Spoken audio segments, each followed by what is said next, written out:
I can move it? Okay. Thank you. I think that's good. Okay. The recipe for the perfect relationship. When we decide to start in a relationship, it is very tempting to try to do it all at once. Yet we tend to forget what matters when doing a relationship. First of all, we need communication. Second of all, connection. And third of all, organization and the help of others to make it all work out. Similar to any relation, the relationship a nation has with another is important and complex most of all. And now more than ever, it needs the help of other factors to make it all work out now and in the near future. Alone we can do so little, but together we can do so much, said Helen Keller. A quote that surpassed the meaning of time and is still powerful today, explaining the importance of teamwork and the significance of it all when working together. And even though she was not the first writer that came to mind when speaking about this topic, I've really gotten to know her as a creative thinker, who made me realize about the importance of relationships between politics themselves. But what is a relationship exactly? According to Oxford, it's a way in which we relate with another. A simple answer, yes, but why make it simple if we can make it interesting? Similar to any relation, the relationship a nation has with another has to be professional and healthy. And according to Columbia Health, people in healthy relationships put respect above all. And what I like about them is that I can see them everywhere. Yet we tend to forget relations between nations themselves. And I don't want to sound like a broken record, but it is very important to give light in an event all of us have experienced, the COVID-19 pandemic. Did you know that the last big pandemic took about 4 years for it to be over, and yet we were done in 2? Now, is it because we have faster technology?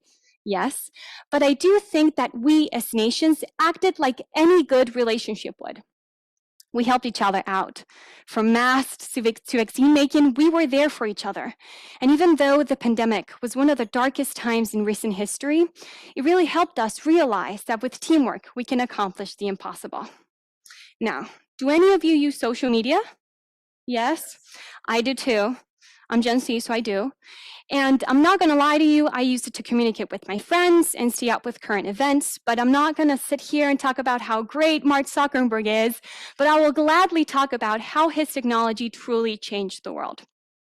I think he could be considered one of the co-founders of social media, and I use it every day to communicate with my friends and stay up with current events. But staying up with current societies is no easy task.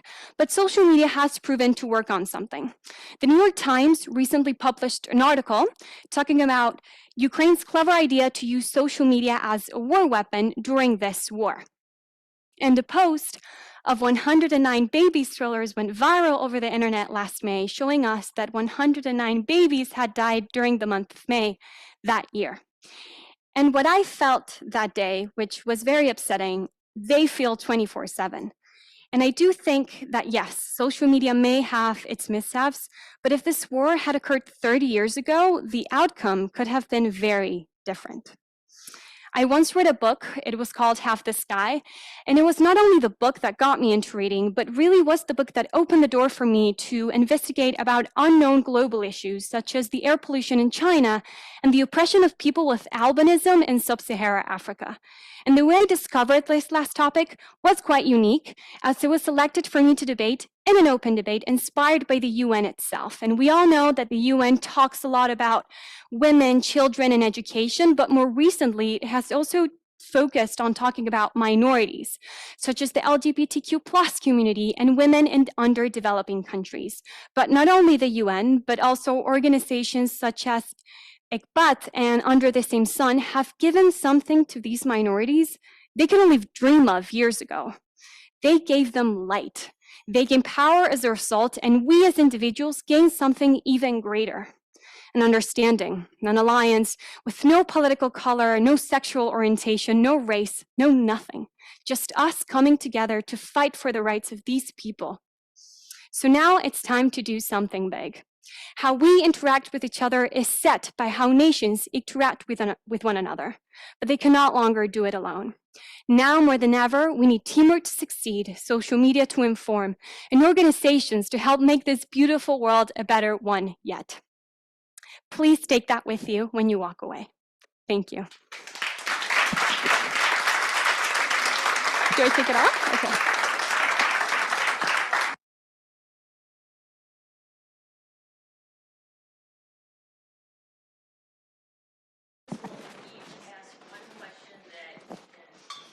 Perfect.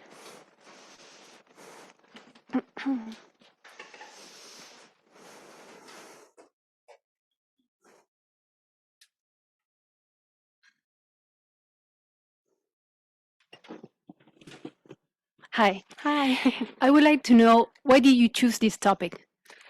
This topic? Mm-hmm. How I took this topic? Why did you choose it? It was given to me. It was given. I'm sorry. But I can tell you why I chose the way I approached it. Yes, maybe. thanks. When I was given this topic, I'm not going to lie, I thought it was very complicated. I talked about it with my mom, and she said, well, yes, it's quite complicated. But when we have something that is very complicated, what do? We simple it down. We go to the simplest thing ever. And so I think that when the first thing that came up to my mind when thinking about relations between nations is people. People form nations. So that was the first thing. And then realizing that things that we use every day, like social media, and also bringing the personal element into my speech, which would be the organization part of it, as well as a book that I read, which is a very good book. I recommend it. Yeah. Can you tell me something revealing about the book? Firstly, can you tell me the title, the author, and what was your biggest takeaway from that book, which you brought to bear today in your speech? Okay. The book is called Half the Sky. It's by two Asian authors. I cannot remember the name of them, but the book basically tells the stories of young women all around the world and what they face every day. And I don't know why I asked my mom for the book. I think I saw it on a page and it looked nice, so I bought it. And then I read it for the first time because I wasn't a big reader back then.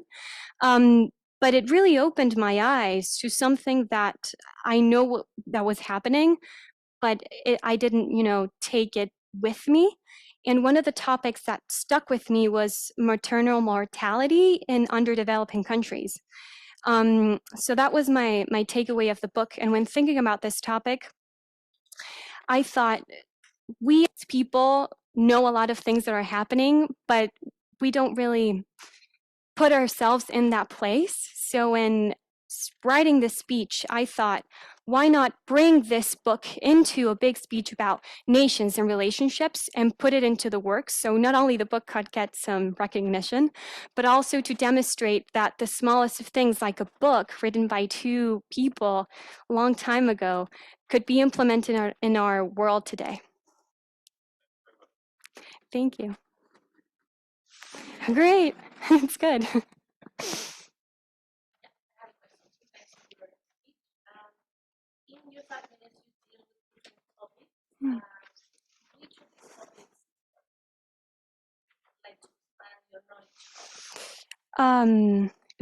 Good question. I think because I'm very passionate about the last topic because of the book. I really like the book, if you couldn't tell. I think that I would like to expand my knowledge of it. I'm very passionate in speaking about women's rights and the LGBTQ plus community because most of my friends, for example, have experienced violence in the streets. They are women. So I do think that that is a thing that I would like to implement more.